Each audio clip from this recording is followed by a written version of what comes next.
You're watching Drake Wing Gaming. Enjoy the video. Hey guys and gals, Nary here from Drake Wing Gaming, a sub you may on Twitter the Gaming Drag. Today I'm coming back at you another Let's Play episode of Changeling Tale, Jessie's Rejection Path.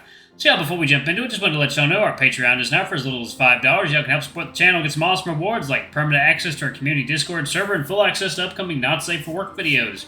Anyway, let's go ahead and jump right back in. Alarm chain, you were up, and let's go. Let's go. Okay. Oh my, thank you. That's what I'm here for. She holds that steady gaze and clings tighter to me as the wind atop our hill kicks up. Her fuzzy body rolls right under my hands. I hope that's not all you're here for.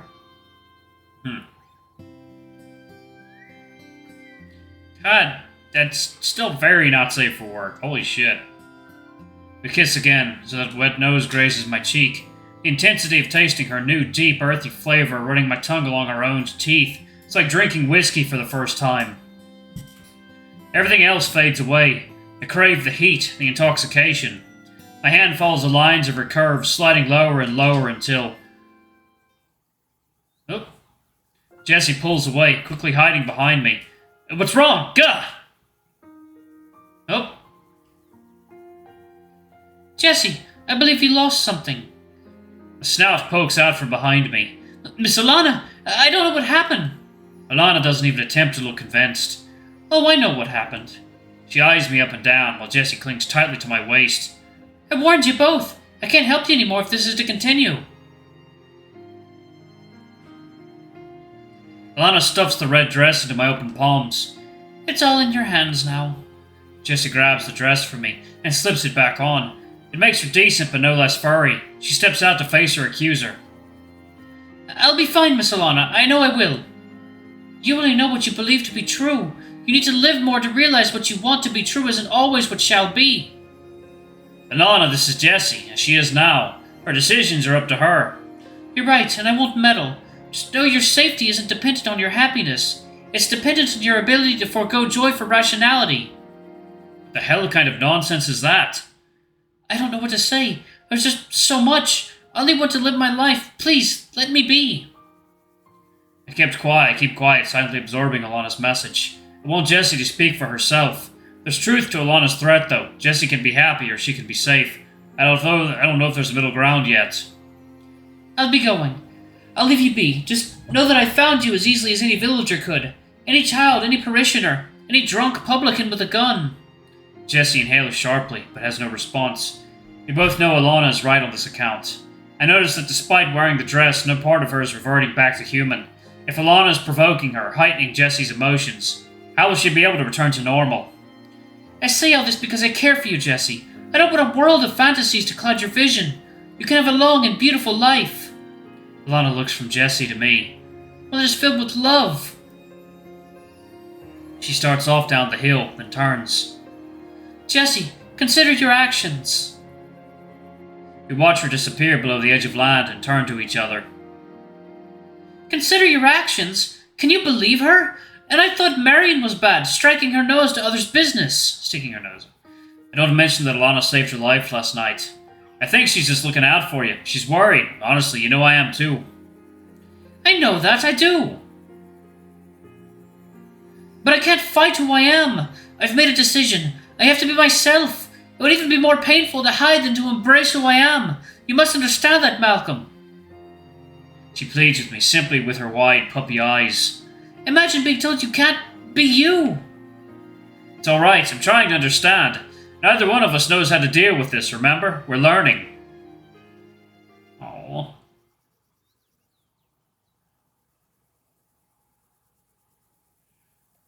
Jessie seemingly ignores the exchange with Alana and proceeds to run free among the cracked rock and thin rows of scrub. Second, y'all. Water time.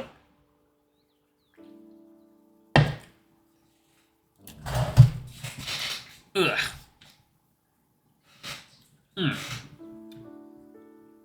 Alright, here we go. I shake my head and decide I can best help by keeping an eye out for other unwelcome visitors.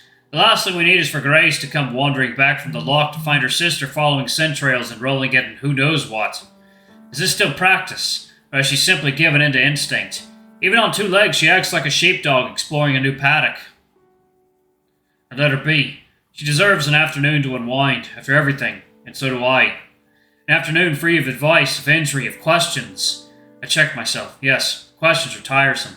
But I could do with more answers, or at least another dram of Bulgaria's special labeled whiskey. Part of me wants to interrogate Jessie or even Alana to satisfy my own curiosity. Another part doesn't want to upset or anger either one, not knowing the consequences. The volume of questions I have for them both, though, gets larger by the moment. But as I watch Jessie unleash her inner wild creature, I hold my tongue. All in due time. It's for you, Malcolm, I remind myself.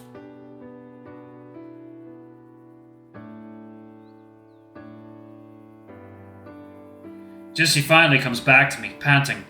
Hey, everything alright? I look down, not realizing I've been wringing my hands. We're having fun, right? Jessie looks down at where I sit, and I notice her face is mostly back to human. The little wolf ears twitch above her head as she winks. Yes, fun. Yes, of course. Hey, don't worry too much about what Alana said. Somehow I just can't help it. Well, look at me. Look at what I was able to do all by myself. I'm very proud of you, Jessie. You are? I mean, it's a start.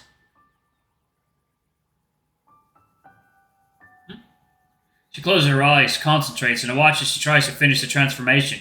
Her fur begins to recede, but then it stops, quivers, and I can see her brow furrow. I reach out and take her hand in mine. Once again, I feel energy reverberating around us, between us. I try to clear my mind. A calm breeze whisks across the grass. Jessie seems to glow in the light of the slowly setting sun. There we go. Her eyelids flutter open as she blushes. You know, Alana says a lot of things. Boy, don't I know. She's been telling me things for years. Jessie draws circles on my trousers with her fingernails. I feel them through the cloth, still sharp as claws. She told me to stay away from you years ago, more than once even. My heart stops. Wait, what? What do you mean? Malcolm, I've had feelings for you for a long time. Strong feelings. Really? How did I miss the signs? I'm denser than Bulgaria's haggis balls. I never let it show to you, I guess. But Miss Alana somehow sensed it. She stopped me after class when we were children. She told me... Jessie cuddles in closer to me, and I stroke her back to let her know I'm listening keenly. Malcolm, I always resented Alana for wanting to hold me back, for trying to protect me and keep me from leaving the town. Now I don't know what to think. She was trying to protect me from myself, but she kept all of this a secret. What did she tell you, all those years ago? She said that I could be friends with you, but nothing more. She didn't say it, though. It was as if it were a command. Something to obey. I know this side of Alana all too well. It made no sense at the time. I didn't know what to think, so I pushed away those feelings. I pretended you meant nothing more than any other friend I had at the time, but... I continue to rub her back, urging her to continue, but nervous about what she's revealing. Has she truly harbored these emotions for me all these years? Steak now. Water time.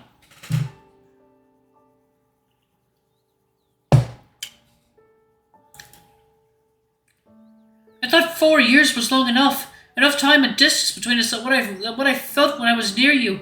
I thought it would go away forever. But that night at the pub, when I saw you again, that night you returned home. Malcolm, all those feelings, those hidden desires, they all came rushing back. Nothing at all had changed. Every ounce of me felt alive again. I wanted to be with you.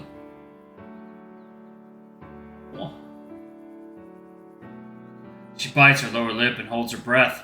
She lifts herself and wraps her arms tightly around my back. I still want to be with you. Her admission leaves me speechless. All those years, those times we spent running around the hills and cliffs, she was feeling that way towards me. How could I have never sensed it? I struggle for words. Jessie, thank you for telling me. I wish I'd known earlier, but I'm beyond pleased to know now. I can only apologize for not picking up on your feelings so many years past. I return her hug and run my fingers through her hair. Maybe I hid those emotions away inside myself as well. I've never felt this way towards another woman, ever. I don't think it was possible. especially sorry I didn't recognize you when I returned. I sincerely wish I had. It's fine. I do look a bit different. Apparently I didn't know who I was either. Jesse's smile is faint but present. I lean in for a kiss. Let me try to make it up to you. I want to keep showing you my feelings for you, not just saying it. My desire now is for your friendship, and more than your friendship. Her cheeks turn red. I'm so embarrassed. I shouldn't have said anything. Of course you should have. I appreciate it. I only wanted you to know that the way I feel towards you isn't as sudden as it may seem. That longing has been inside me for a long time.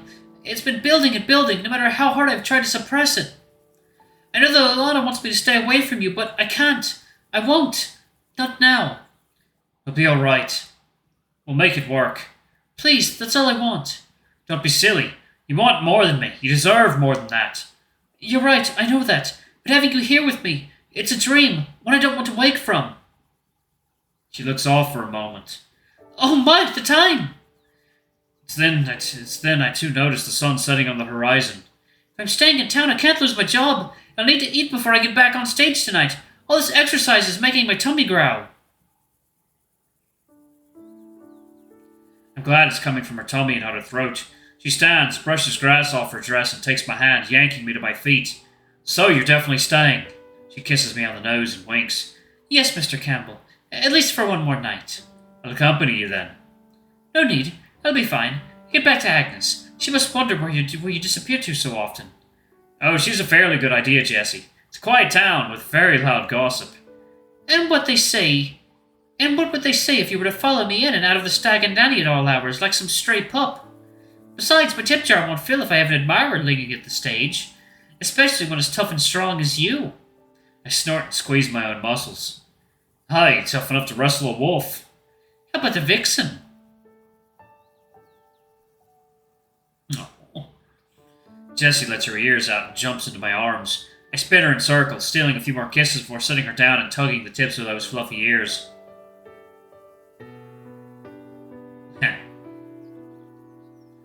Tuck those away, Miss McLeod. Wouldn't want to make the other lasses jealous. Whatever you say, Mr. Campbell. She winks as the ears slowly change back to human, without trouble. She blows another kiss as we part ways, sending me in a reverie the whole way down the hill.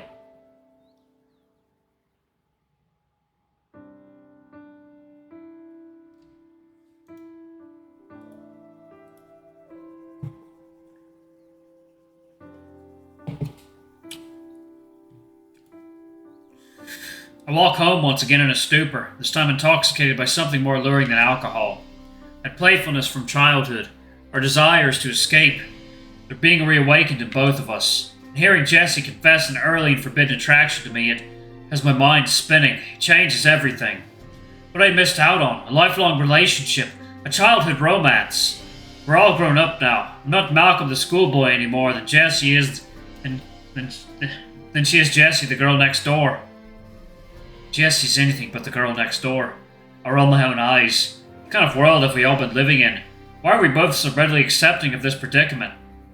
Now I'm to believe that I'm partially responsible, or even to blame. No answer other than the nagging fear that I've gone completely mad, whether from love, lust, or years of trauma, and I am somehow accepting of my own madness. Hell, it brought me the love of a beautiful woman. What more can a man ask for?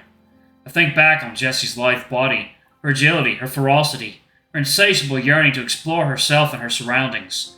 What nothing more than to be in her company, soaking up her burning need to embrace herself. I need nothing more than to embrace her.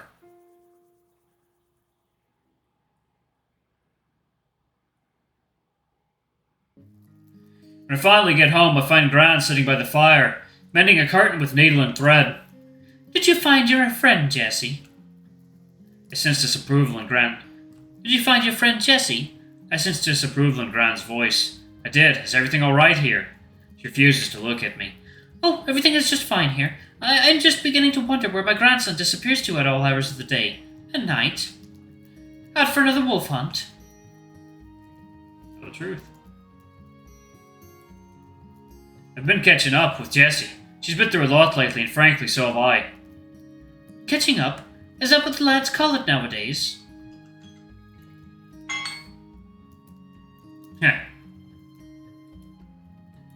Alright, I'm going to pause it right there. Thank you all so much for watching. Don't forget to like, comment, subscribe, ring that notification bell, and check out our Patreon if you can. It always helps. Anyway, I love you all. I've got a little bit of editing to do for this video. Bye-bye!